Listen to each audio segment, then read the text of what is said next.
에이펙 얘기로 다시 돌아와 보면은 그 미국, 중국 정상들이 정상회의 쉽게 경주에서 하는 다자 정상회의도 만나는 거고 그 이후에도 양자 정상회의를 아마도 하게 될 것으로 보이는데 회동을 그게 아마도 서울에서 있을 것 같은데 저는 이제 서울에서 한다고 하니까 경주에서도 체류를 하지만 서울에서는 그 대통령이나 주석이 어디서 묵을까 궁금해서 좀 알아봤더니 그 시진핑 주석 같은 경우에는 서울의 신라 호텔에서 잠을 자고 그리고 이제 그 트럼프 대통령 같은 경우에는 남산에 있는 하얏트 호텔에 잔다고 하던데 최근에 얘기 들어봤더니 민동기 평론가님이 하얏트 호텔 다녀오셨다면서요? 네. 본의 아니게 이제 휴가를 못 가가지고 호캉스로 딱 1박 2일 갔다 왔거든요. 좋은 데 갔다 오셨네. 예.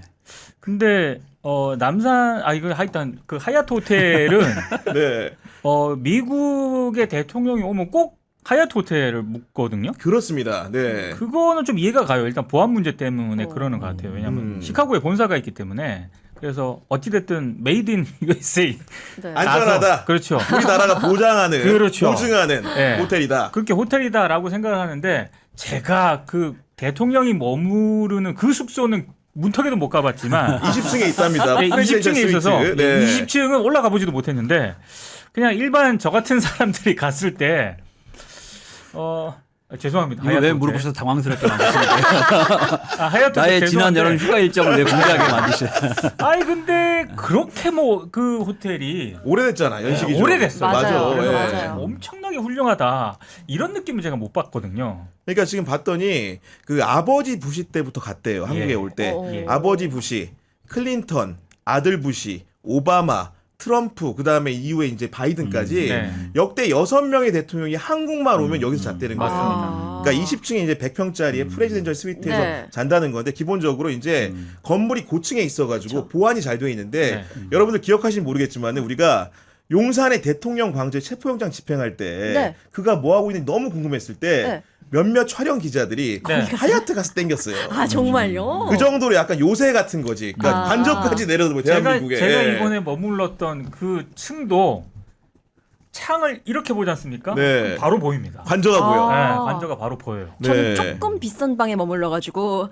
그래요? 예. 한강이 쭉 보이는 곳에 있었는데 저는 봤을 때 하얏트 호텔은 그렇게 좋은 건 잘 못 느꼈어요. 비싸긴 매우 비싸지만. 그러니까. 근데 네. 말씀드린 것처럼 전망이 매우 좋더라. 네. 뭐 이런 거 서울을 한눈에 볼 수 있는 음. 뭐 이런 것도 있지 않았을까요? 쓸데없는 소리였죠? 아무래도 이제 미국의 대통령이니까 또 이제 그 수행원들도 많고 그렇죠. 프레스 센터도 차려야 되기 때문에 그런 수용 가능한 범위들을 많이 체크해 봤을 것 같고 의원님들 같은 경우에 종종 보면 이제 그 호텔에서 회의하는 경우도 있으시잖아요. 그럴 때 가장 먼저 이제 기준이 어떤 겁니까? 저는 하얏트 호텔 그 입구를 경유해 본 적은 있는 것 같습니다.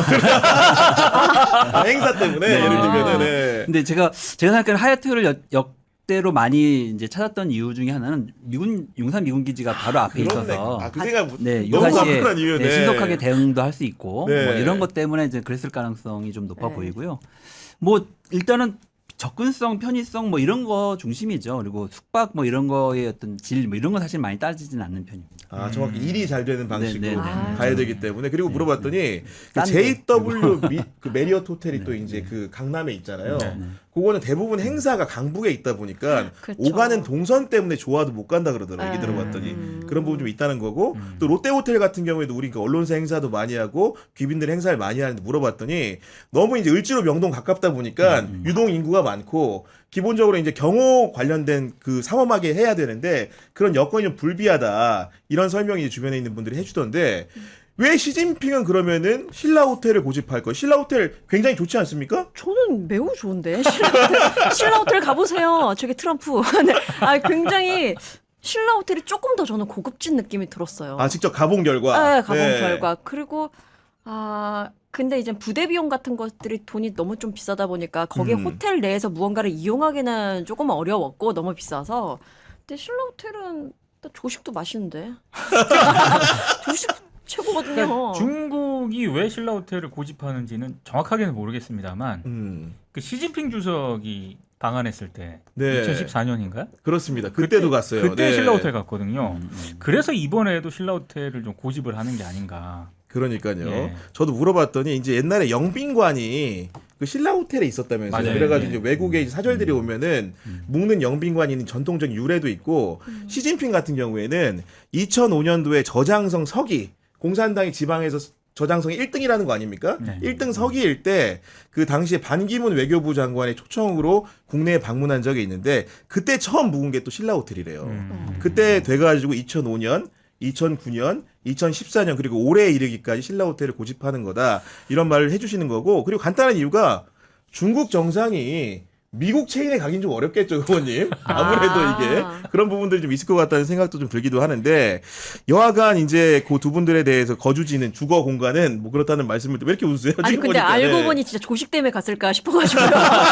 우리가 이렇게 막 외교적으로 이야기하고 막 했는데 행정적으로 용산 미군 기지 이야기하고 막 어디 체인이고 했는데 알고 보니 조식에 마음에 드는 게 있었다. 네. 아까 로또 호텔은 정상들이 아마 좀 기피할 거예요. 외국 정상들이. 아, 왜 그러죠? 예. 인도네시아 그 대통령을 비롯해가지고 그 사절단이 한번 온 적이 있었는데 그때 언론에도 보도가 됐었거든요. 우리 국정원이 거기를 털다가 아 맞아. 네. 예. 인도네시아 관계자들한테 걸렸어요. 적발되고 크게 그게- 국제적 논란이 된 적이 있죠. 국제적으로 크게 네. 논란이 됐기 때문에 그 이미지가 아마 굉장히 굳어져 있을 겁니다. 아니 그것도 그렇고 이제 트럼프 대통령이 지난번에 우리 이제 이재명 대통령을 만나가지고 서로 이제 한반도 관계에 대해 얘기하면서 김정은에 대해서 이제 호감 표시를 일부 했고 실제로 지난번에 대통령을 할 때도 만남이 뭐 결론적으로는 좋은 결실을 못 맺긴 했습니다만은 서로 이제 이해관계가 있는 상황인데 그 때마침 이제 그 트럼프 대통령의 방한을 앞두고 김정은 북한 국무위원장이 트럼프 대통령과 좋은 추억을 가지고 있다고 말했는데 이게 남북 관계라든가 한반도 역학에 변화를 가져올 수 있을까요, 의원님? 글쎄요, 뭐 너무 이번 사실은 그 앞에 회의 때 뭔가 만남이 이루어지기는 저는 쉽지 않다 생각을 하고 하지만 여러 가지 뭔가 관계 개선을 위한 이제 포석들을 놓고 있는 게 아닌가라고 하는 생각은 분명히 듭니다. 최근에 이제 그 뭐 이재명 대통령도 외신과 인터뷰하는 과정에서 이제 북핵 문제와 관련된 조금 전향적인 입장을 이제 그렇습니다. 이야기하시기도 네. 이제 했고 그래서 미국이 만약에 미국과 북한이 합의한다면 트럼프와 김정은이 합의한다면 그 합의된 핵 처리 방안에 대해서 그러니까 동결하는 부분에 대해서도 수용할 수 있다라는 입장을 이제 이야기를 해서 아마 이제 국내에서도 많은 언론 보도가 있는 상황인 것 같은데요. 네. 그런 환경들이 만들어지고 있는 것은 현재 사실인 것 같습니다. 그리고 트럼프 대통령도 이재명 대통령의 표현을 빌자면 김정은과의 뭔가 좀 상당한 신뢰가 있는 것처럼 이야기했다는 거 아닙니까? 그러니까요. 네. 그래서 그런 걸 고려하면 김정은 트럼프 김정은 간에 뭔가 좀 대화나 이런 것들이 시작될 수 있는 실마리가 하나씩 풀리고 있는 것은 갖는 것 같다. 이런 판단이 좀 듭니다. 네. 그러니까요. 그 우리 민동기 평론가님 어떻게 좀 전망하십니까? 일단 어렵게 에이펙 정상회의에 트럼프 대통령이 오는 거지 않습니까? 그 전에 또 일정도 되게 많더라고요 보니까. 그럼 와서 이 정도 김정은 위원장하고 어느 정도 이제 커뮤니케이션이 됐다면 잠깐이라도 잠깐이라도 매우 잠깐이라도 매우 잠깐이라도 한 네. 번 정도는 스치듯이라도 한 번 정도는 아까는 기대치를 너무 높이지 말자고 이미 지금 기대치 갑자기 확 높이고 올리시네. 있어요, 지금 보니까. 네. 에이펙에서 다자간 정상들 특히 미국과 중국 사이에 있던 첨예한 이해관계 이런 거는 이게 조절하기가 쉽지 않거든요. 근데 트럼프와 김정은 양 정상 사이에서 어떤 잠깐의 어떤 그런 만남 네. 이런 거는 어느 정도는 좀 가능할 수도 있지 않을까. 예? 네. 그래서 그 정도만 되더라도 저는 굉장히 상징적인 어떤 효과를 거둘 수 있지 않을까라고 생각을 합니다. 근데 우리 정부가 사실은 그러니까 많은 기대를 하지 말라고 했다 네. 기대를 또 하게 만드시는데 그게 결국 우리 국민들의 마음이 그러지 않을까. 그러니까요. 뭔가 좀 이렇게 그 이재명 대통령이 얘기했던 그 페이스 메이커로서의 네. 역할을 우리가 과연 이 일을 기화로 어떻게 할 수 있을까? 그 남북 관계의 문제를 잘 풀기 위해서는 북미 간의 대화도 잘 돼야 되는데 그렇죠. 그런 사이에서 뭔가 좀 역할할 수 있는 게 있지 않을까? 이런 기대감이 고조되다 보니까 그 트럼프가 김정은을 만나는 문제도 잠깐이라도 봤으면 좋겠네. 이런 생각도 하는 거 아니겠습니까, 의원님? 뭐 그런 기대감이 아마 많이 있으실 것 같은데 지금 국정을 운영하고 관리하시는 뭐 대통령이나 아니면 이제 그 국정 관계자들 입장에서는 국민들이 너무 기대치를 높여놨다가 일단 지금은 앞에 게 성공적으로 사고 없이 잘 진행만 돼도 사실은 맞아요. 성과이거든요. 맞아요.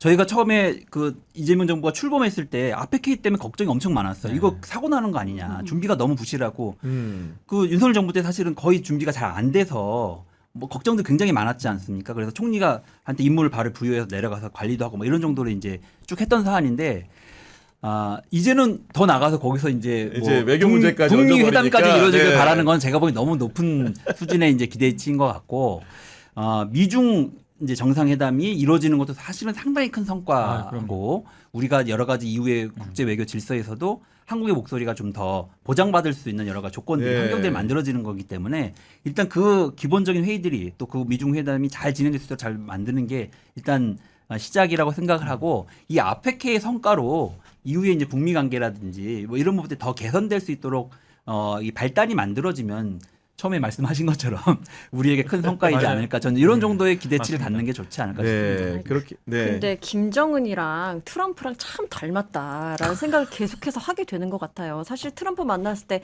페이스메이커 말씀하셨는데 피스메이커로서 세계의 중심이 되고자 하는 약간 그런 욕망을 항상 갖고 있잖아요. 그런 추구미를 갖고 있는데 이번에 김정은 같은 경우에는 한국이랑 남쪽이랑은 대화도 안 할 거야. 한국은 뭐 미국의 속국 막 이런 식으로 얘기를 되게 하면서 세게. 하지만 나는 트럼프랑 만날 의향이 그러니까, 있고 네. 미국이랑 만날 의향이 있다.